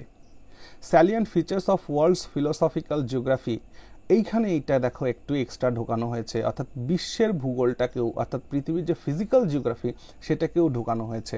কোথায় কোন বনাঞ্চল আছে, কোন জায়গার আবহাওয়া, ক্লাইমেট কেমন, বিভিন্ন বিষয়গুলো থেকে কিন্তু আমাদের কোয়েশ্চেন জিজ্ঞেস করতে পারে। তবে একটা কথা বলি, কোয়েশ্চেন্স তো আর যা খুশি তাই জিজ্ঞেস করা যায় না, কিছু স্পেসিফিক কোয়েশ্চেন্স থাকে। যে মনে করো আমি যদি এই পার্ট থেকে তোমাদের 10টা কোয়েশ্চেন, মাত্র 10টা কোয়েশ্চেন যদি আমি কমন দিয়ে দিই, 100% ওর মধ্য থেকে এই কোয়েশ্চেন আসবে, ওর বাইরে বেরোনোর কোনো জায়গা নেই। বুঝতে পারলে? আচ্ছা, ডিস্ট্রিবিউশন অফ কি natural resources across the world, খুব ভালো। আমাদের সারা বিশ্বের মধ্যে কোথায় কোন ধরনের ন্যাচারাল রিসোর্সেসগুলো রয়েছে, ফোকাস থাকবে কোথায়? সাউথ এশিয়াতে ফোকাস থাকবে, এবং ইন্ডিয়ান সাবকন্টিনেন্ট, ভারতীয় উপমহাদেশ আর দক্ষিণ এশিয়াতে ফোকাসটা বেশি থাকবে। ঠিক, factors responsible for the local of primary, secondary and tertiary sector, হ্যাঁ, অর্থাৎ primary sector, secondary sector, tertiary সেক্টরের জায়গাগুলোতে আমাদের various parts of the world including India, মানে পৃথিবীর কোন জায়গাতে প্রাইমারি সেক্টরে বেশি অগ্রগতি হয়েছে, কোথায় সেকেন্ডারি সেক্টর, প্রাইমারি সেক্টর মানে কি কৃষি, সেকেন্ডারি সেক্টর মানে ইন্ডাস্ট্রি, টার্সিয়ারি সেক্টর মানে কি সার্ভিস সেক্টর, তো এইটা কোথায় কোথায় হয়েছে। অর্থাৎ তুমি এখানে খেয়াল করছো যে এইখানে ভূগোলের মধ্যে ইকোনমিক্সের একটা টার্ম কিন্তু ঢুকে গেছে। যেমন ইতিহাসের মধ্যে ওখানে পলিটির কিছুটা পার্ট ঢুকে গেছে, তেমনি এখানে ভূগোলের মধ্যে ইকোনমিক্সের কিছুটা পার্ট কমপ্লিট হয়ে যাচ্ছে। ক্লিয়ার হলো? আচ্ছা, ইম্পর্ট্যান্ট জিওফিজিক্যাল ফেনোমেনা, হ্যাঁ, such as earthquakes, tsunami, volcanic activity, cyclone, হ্যাঁ, এই সমস্ত জিনিসগুলোকে আমাদের পড়তে হবে। Geographical features and their location changes in critical geographical features, okay, যেখানে ওয়াটার বডিজ চেঞ্জ হয়ে যাচ্ছে, আইস ক্যাপসগুলোকে গলে যাচ্ছে, জলস্তর সমুদ্রে বৃদ্ধি পাচ্ছে, এই বিষয়গুলোকে নিয়ে। অর্থাৎ একজন সিভিল সার্ভেন্ট হতে গেলে যতটুকু নলেজফুল হতে হয়, দেখো একটা কথা সবসময় মাথায় রাখবে যে একজন সিভিল সার্ভেন্ট আর একজন সাধারণ নাগরিক, এই দুজনের জ্ঞানের তফাৎ অনেকটাই থাকতে হবে। তা না হলে সরকার, তা না হলে একটা দেশ প্রগ্রেস করতে পারবে না। হ্যাঁ, বুঝতে পারছো? And in flora and fauna and the effects such changes, অর্থাৎ অ্যাকচুয়ালি বলা হতে চেষ্টা করা হলো যে ক্লাইমেটিক চেঞ্জেস যে হচ্ছে, তার ফলে কিভাবে ফ্লোরা এবং ফনার উপরে এই প্রবলেমটা পড়ছে। ঠিক, মেজর ক্রপস আমাদের পড়তে হবে, ঠিক আছে, আমাদের ক্রপিং প্যাটার্নটাকে পড়তে হবে, ঠিক আছে, স্পেশালি এটা ওয়েস্ট বেঙ্গলের উপরে জোর দেওয়া হয়েছে। দেখো এখানে কিন্তু আর ওয়ার্ল্ডের কথাটাকে ইনক্লুড করা নেই, এখানে স্পেশালি ইন ওয়েস্ট বেঙ্গল আমাদের পশ্চিমবঙ্গে ঋতু পরিবর্তনের সাথে ফসলের যে ক্রপিং প্যাটার্ন, হ্যাঁ, মেজর ক্রপস আমাদের পশ্চিমবঙ্গে কী আছে এই বিষয়টাকে নিয়ে বলা হয়েছে। এবং পশ্চিমবঙ্গে চাষাবাদের ক্ষেত্রে ইরিগেশন বা ইরিগেশন সিস্টেমের যে ধরন রয়েছে, প্রকৃতি, সেটা নিয়ে আলোচনা করতে হবে। Conservation, environmental pollution and degradation, environmental impact assessment, ozone layers and related issues, এই বিষয়গুলোকে আমার পড়তে হবে। দেখো অ্যান্ড আদার্স লেখা নেই, আমি আবার বলছি, এই অ্যান্ড আদার্স লেখা থাকলেই বিপদ হয়ে যেত। তাহলে স্পেসিফিক আমাকে বলে দিয়েছে যে এই জায়গা থেকেই কোয়েশ্চেন হবে, তাহলে এইগুলোকেই আমার কমপ্লিট করতে হবে। ডিজাস্টার অ্যান্ড ডিজাস্টার ম্যানেজমেন্ট থেকে করতে হবে। দেখো এই ডিজাস্টার আর ডিজাস্টার ম্যানেজমেন্ট থেকে ওই যে বললাম 10টা কোয়েশ্চেন যদি আমি এখান থেকে করিয়ে দিই, তো মনে রাখবে 100% ওই 10টা কোয়েশ্চেনের একটু এদিক ওদিক ঘুরিয়ে এটা সেটা করে ওই কোয়েশ্চেনগুলোই উত্তর হবে। বুঝতে পারছো? সো এখন থেকে যেটা তোমরা সবাই করবে সেটা হচ্ছে না, রাইটিং প্র্যাকটিসটা করবে।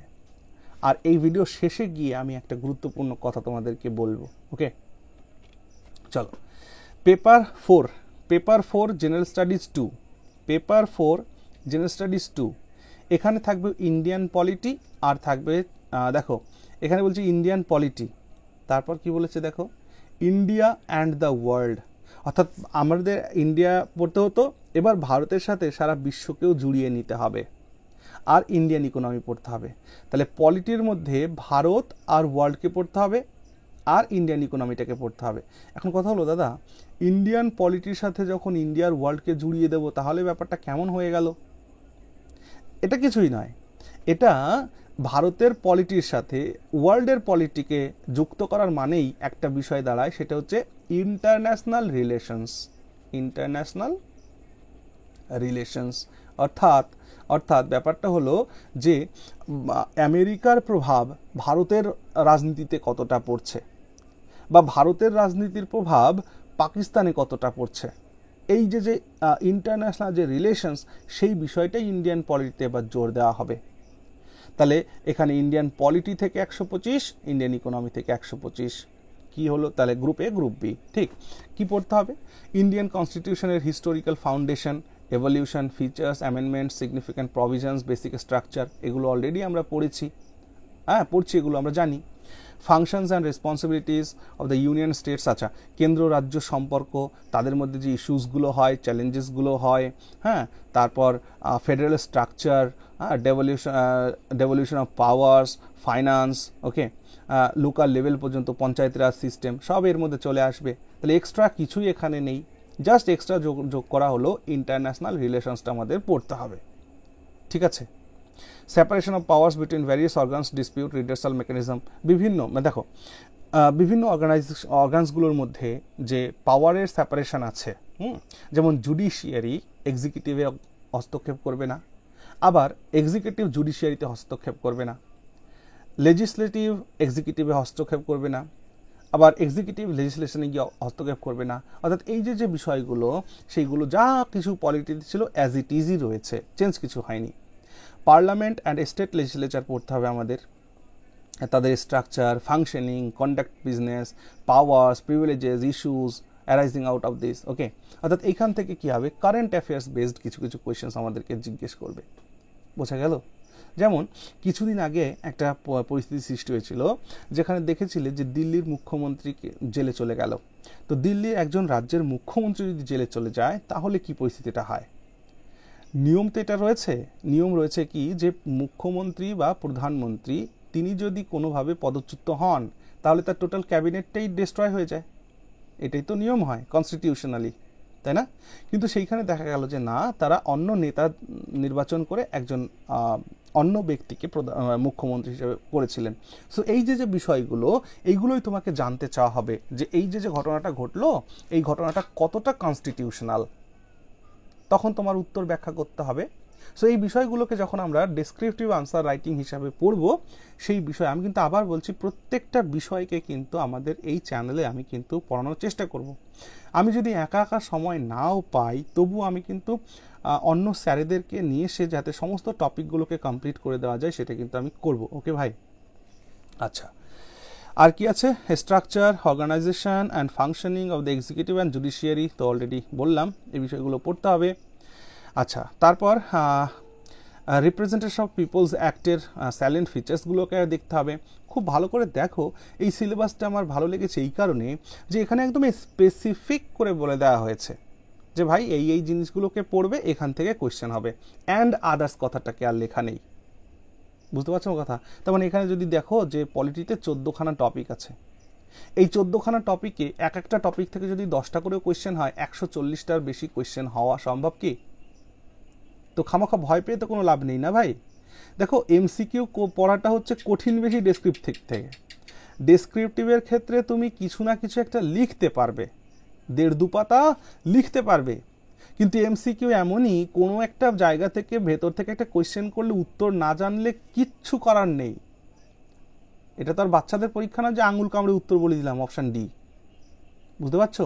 সো এমসিকিউ থেকে এটা একটু বেটার, একটু ভাবার চেষ্টা করো। যেভাবে আমি এতদিন ধরে কি বলে এসেছিলাম, আমি এতদিন ধরে বলে এসেছিলাম যে থিওরি কমপ্লিট করার পরে এমসিকিউ প্র্যাকটিস করবে, কিন্তু এখন আর সেটা করতে হবে না। থিওরি যেটা পড়লে সেটাকেই লিখতে হবে।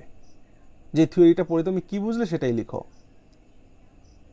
এই দেখো, India and it's neighbourhood relations, এইটাই হচ্ছে এই যে বিষয়টা, এই বিষয়গুলো নিয়েই থাকবে। স্ট্যাচুটরি বডি থাকবে, regulatory various quasi judicial bodies নিয়ে আলোচনা হবে। ওকে, কনস্টিটিউশনাল পোস্টে অ্যাপয়েন্টমেন্ট, অর্থাৎ একদম পলিটিতে আমরা যা বিষয়গুলোকে পড়েছি সেই বিষয়গুলোকে। এখন কি হলো, এই 14টা টপিক যখন আমরা স্পেসিফিক ওয়েতে জেনে গেলাম, তো জাস্ট এই টপিকগুলোর ওপরেই 10টা করে কোয়েশ্চেন্স প্রিপেয়ার করে নেব, ঠিক না? তাহলেই কমপ্লিট হয়ে যাবে। চলো, এরপর এসে দেখো গ্রুপ বি। গ্রুপ বিতে কি ছিল?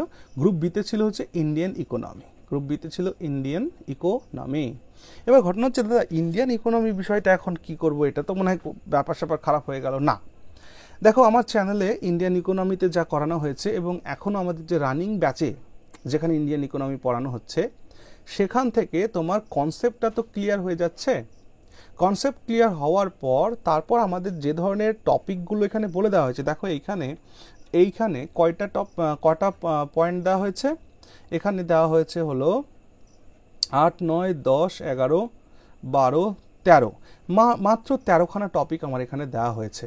ওকে, এখানে কি বলা হয়েছে? Indian economy and issues relating to planning, okay, mobilisation and resources, growth, development and employment. তো এইটা তো অলরেডি আমরা আগেও আমার ক্লাস দেওয়া আছে, প্রত্যেকটা বিষয়ের উপরে ক্লাস দেওয়া আছে। Inclusive growth and issues arising from it. দেখো, ইনক্লুসিভ গ্রোথটা, যে কোনো একটা অর্থনীতিকে থ্রাইভ করতে গেলে না, ইনক্লুসিভ গ্রোথটা আমার দরকার। অর্থাৎ কি ইনক্লুসিভ গ্রোথ বলতে কি হয়? আমার সমাজের সমস্ত সেকশনের উন্নতি হওয়া দরকার আছে। এমন নয় যে একটা সেকশন দিনে দিনে বড়লোক হয়ে যাচ্ছে আর একটা সেকশন দিনে দিনে গরিব হয়ে যাচ্ছে। এটা করলে হবে না, ইনক্লুসিভ গ্রোথটা করতে হবে। সকলের সমান বৃদ্ধি যাতে হয়, আর সেই ক্ষেত্রে যে ইস্যুজ অ্যারাইজিং ফ্রম ইট, অর্থাৎ এই ইনক্লুসিভ গ্রোথের ক্ষেত্রে কি কি প্রবলেম হতে পারে সেই বিষয়ে আমাদেরকে কোয়েশ্চেন্স জিজ্ঞেস করা হবে। হ্যাঁ, ইকোনমিক্সে কিন্তু আমাদের এমন কোনোদিন জিজ্ঞেস করা হবে না ভাই এই ক্যালকুলেশনটা একটু বের করে দাও, সেটা এখানে নেই।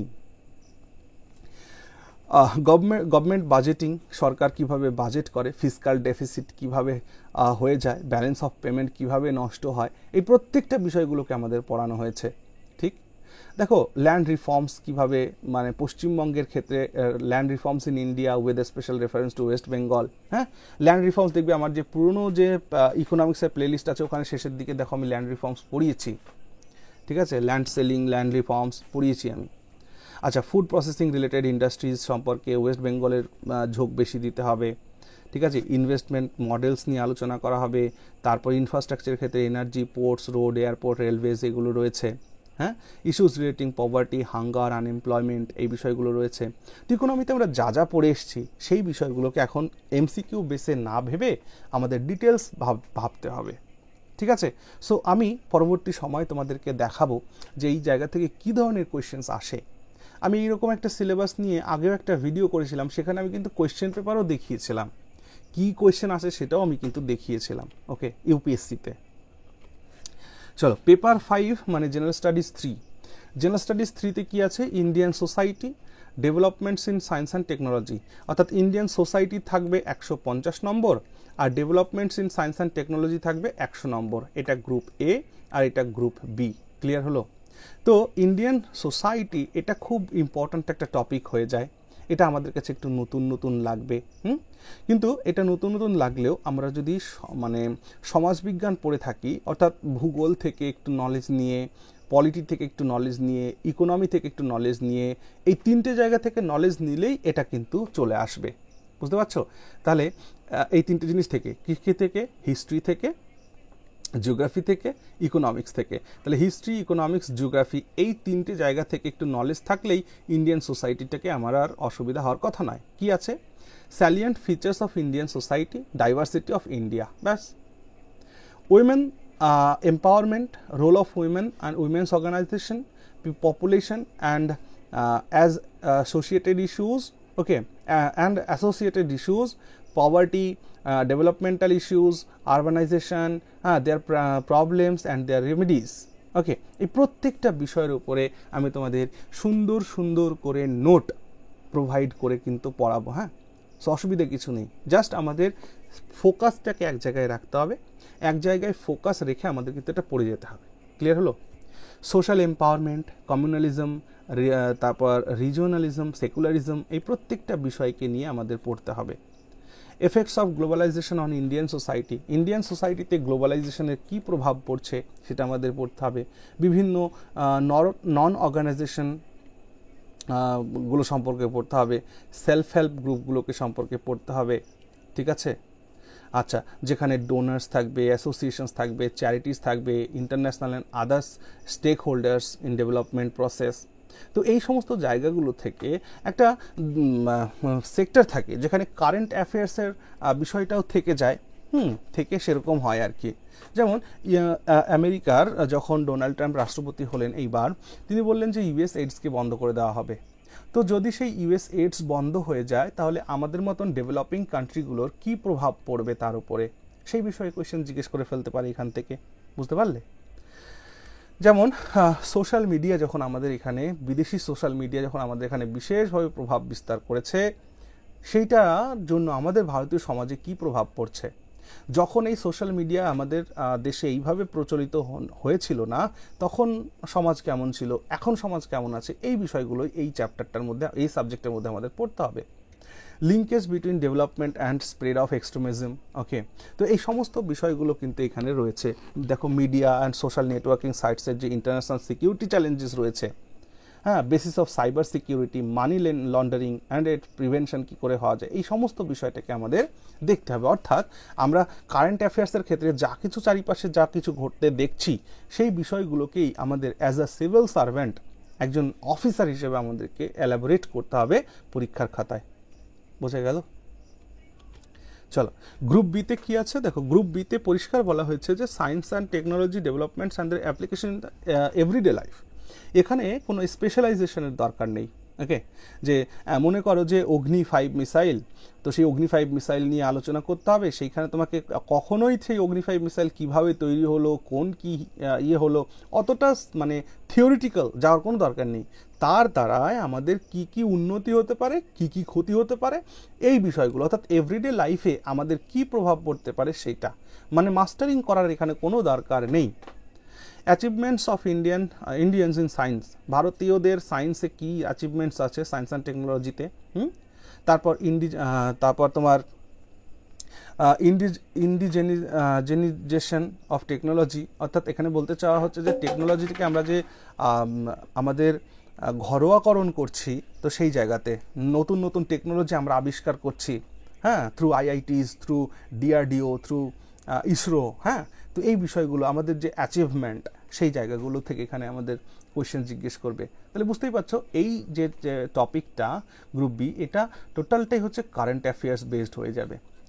রিসেন্ট যে ঘটনাগুলো ঘটবে সায়েন্স অ্যান্ড টেকনোলজি ওয়ার্ল্ডে, সেই জায়গা থেকে আমাদের প্রশ্ন জিজ্ঞেস করবে। Okay, awareness in the fields of IT, space, computers, robotics, artificial intelligence, nano technology, biotechnology and issues relating to intellectual property rights. Okay, তো এই দেখো এইগুলোতে আদার্স লেখা নেই, তার মানে জাস্ট এই টপিকগুলোকেই আমাকে ভালো করে ধরে ধরে কমপ্লিট করতে হবে, সিলেবাস খতম। ঠিক, চলো এবার পেপার 6 জেনারেল স্টাডিজ 4, এখানে থাকবে এথিক্স আর ইন্টিগ্রিটি অ্যান্ড অ্যাপটিটিউড। যদি তোমাদের মনে হয় যে দাদা এথিক্সের ক্লাস একটা একটা করে শুরু করো, তাহলে আমি আগামী সপ্তাহ থেকে এথিক্সের ক্লাসটা শুরু করব। কেন এত আগে থেকে এথিক্সের ক্লাস শুরু করব? যেহেতু এথিক্স টপিকটা যেহেতু আমাদের কাছে, যারা আমরা WBCS পর্যন্তই ছিলাম, ইউপিএসসিতে কখনো আমরা যাইনি বা অ্যাপ্রোচ করিনি, তাদের কাছে এথিক্স, ইন্টিগ্রিটি অ্যান্ড অ্যাপটিটিউড এই টোটাল চ্যাপ্টারটাই আমার কাছে নতুন। দেখো এই চ্যাপ্টারটা অর্থাৎ জেনারেল স্টাডিজ 4 যেটা, অর্থাৎ পেপার 6 যেটা, এটা টোটালটাই এথিক্সের ওপরেই চ্যাপ্টারটা রয়েছে 250 মার্কের।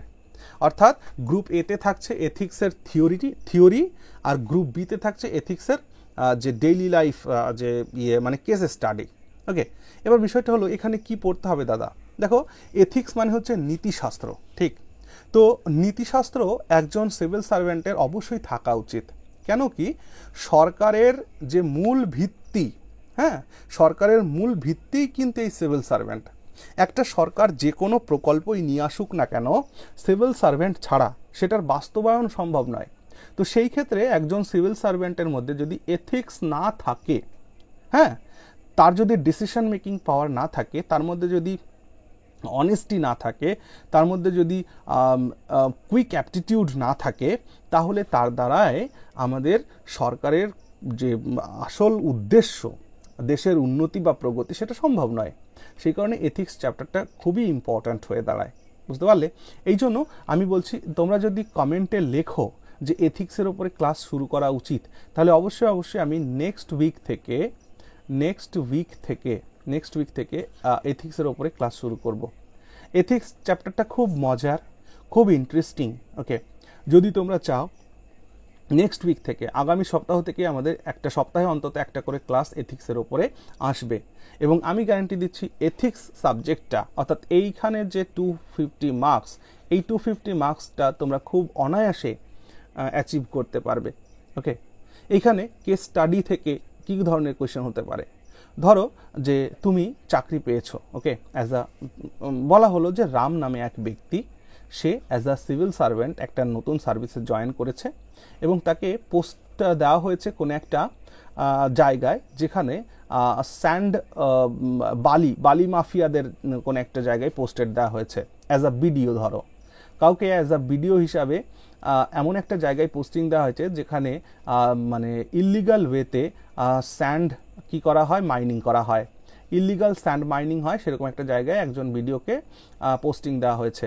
সেই বিডিও খুব এনার্জেটিক, খুব অনেস্ট, ওকে, এবং খুবই তার মধ্যে রয়েছে।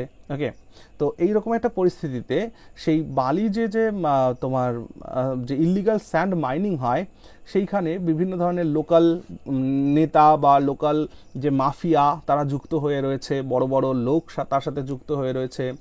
তো একটা ছোট্ট পদ ভিডিও ব্লকের, তো সেইখানে তার জায়গায় থেকে এই কাজটাকে বন্ধ করার জন্য তার কি করা উচিত, এমনকি তার প্রাণের থ্রেটও আসছে সে যখন, এবং সে নিজে দেখছে তার অফিসের কর্মচারীরা এই ইল্লিগাল কাজটার সাথে যুক্ত।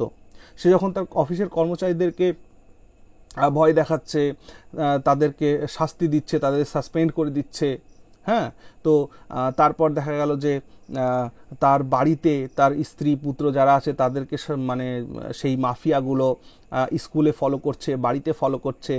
এমন হলো একদিন এসে বাড়িতে ইট পাথর ছোড়া হচ্ছে, যেমনটা আমরা সিনেমাতে দেখি। ওইরকম একটা পরিস্থিতিতে রামের কি করণীয়, এটা প্রথম প্রশ্ন হলো। তারপর প্রশ্ন করবো, একই সাথে কিন্তু কন্টিনিউ হচ্ছে, রামের কি করণীয়, রামের কি কি করা উচিত বলে তোমার মনে হয়, এরকম গেল। তারপর বলবে যে তুমি যে পয়েন্টগুলো লিখলে সেই পয়েন্টগুলোকে এলাবোরেট করো, হ্যাঁ, সেই পয়েন্টগুলোর মধ্যে সব থেকে ভালো পয়েন্ট কোনটি এটা লেখো। এরকম 3-4টে পার্টে এই কোয়েশ্চেন্সগুলোকে করা হয়, ঠিক আছে। সো এটা খুব ইন্টারেস্টিং একটা, এবং এই এথিক্স পড়তে গিয়ে আমরা বিভিন্ন ধরনের থিঙ্কার্সদের পড়বো, মরাল থিঙ্কার্স, ফিলোসফার্স, সোশ্যাল রিফর্মার্স, ভারতের এবং ওয়ার্ল্ডের যারা হয়েছেন তাদেরকে আমরা পড়তে পারি, ঠিক আছে। মজা লাগবে, ভালো লাগবে চ্যাপ্টারটা। আচ্ছা, আচ্ছা, এখানে আরেকটা জিনিস দেখো, প্রবিটি ইন গভর্নেন্স। সো ওটা হয়ে গেল। তো গ্রুপ বিতে যেটা থাকবে সেটা থাকবে হচ্ছে তোমার কেস স্টাডিজ, বললাম আমি, তার মানে পেপার জেনারেল স্টাডিজ পেপার 4 আর পেপার 6, এই বিষয়টা টোটালটাই হচ্ছে এথিক্সের ওপরেই থাকবে, ক্লিয়ার। আর কি পেপার 7-8, বুঝতেই পারছো, পেপার 7-8 এটা হচ্ছে অপশনাল পেপার, অপশনাল সাবজেক্ট। তো অপশনাল সাবজেক্ট তোমাকে একটা নিতে হবে, আর সেই অপশনাল সাবজেক্টের উপরে 2টো পেপার হবে 250-250 করে, যেমন করে এতদিন হয়ে আসছিল, একদম সেম অ্যাজ ইট ইজ, ঠিক আছে। চলো, তো যাই হোক, এই পর্যন্তই ছিল আজকের কথা। একবার আমি একটা গুরুত্বপূর্ণ কথা বলবো বলে বলছিলাম। দেখো, এই যে WBCS ডেসক্রিপটিভ মোডে চলে গেছে না, এইটার ফলে আমি তোমাদের বলছি 50% কম্পিটিশন ডিক্রিজ হবে, ঠিক আছে। আমার কথা মিলিয়ে নিও, 2025-এর WBCS থেকে 50%, আমি কম বলছি যদিও, 50%, 60-70% হয়ে যেতে পারে, কম্পিটিশন কমবে। কেন কি, যাদের ডেসক্রিপটিভ লেখার অভ্যাস নেই, তো তারা এই জায়গা থেকে না কুইট করবে। তারা হয় কেউ ব্যাংকিং সেক্টরের দিকে চলে যাবে, কেউ SSCর দিকে চলে যাবে, কেউ অন্যান্য পরীক্ষার দিকে চলে যাবে, ঠিক আছে। কিন্তু দুর্ভাগ্য আমাদের যে আমাদের কেন্দ্র রাজ্য সবাই মিলে এমন একটা পরিবেশ তৈরি করে রেখেছে, বিশেষ করে গভর্নমেন্ট জবের ক্ষেত্রে, সেই জায়গায় শিক্ষিত ছেলেগুলোকে যাওয়ার কোনো জায়গা নেই। এটা একটা প্রবলেম তো রয়েছেই। তো যাই হোক, তবুও বলছি আমি, তোমরা দেখবে, আমার কথাটা মিলিয়ে নেবে, যে ডেসক্রিপটিভ মোড হওয়ার জন্য কিন্তু 50% কম্পিটিশন কমবে। আর সেই জায়গায় যদি নিজেকে একটু চকচকে ঘষে মেজে তৈরি করতে পারো, তাহলে কিন্তু সফলতার মুখ দেখতে পাবে। এটা আমার ভরসা, এটা আমি সাহস দিচ্ছি।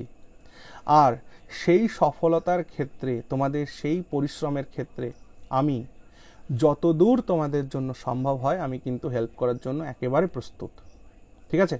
তোমাদের মন্তব্য অবশ্যই কমেন্ট সেকশনে লিখো। তো ঠিক আছে, আজকে এই পর্যন্ত আলোচনা, অনেকক্ষণ আলোচনা হলো। আশা করছি যে 2025 থেকে যে নতুন WBCS এর যাত্রা শুরু হবে, সেইখানে আমি তোমাদের পাশে সবসময় থাকব। আর তোমাদের কোনো অসুবিধা যাতে না হয় তার জন্য WBCS গাইড চ্যানেলটিকে একবার সাবস্ক্রাইব করে রেখো। ওকে, থ্যাংক ইউ, ভালো থেকো সবাই।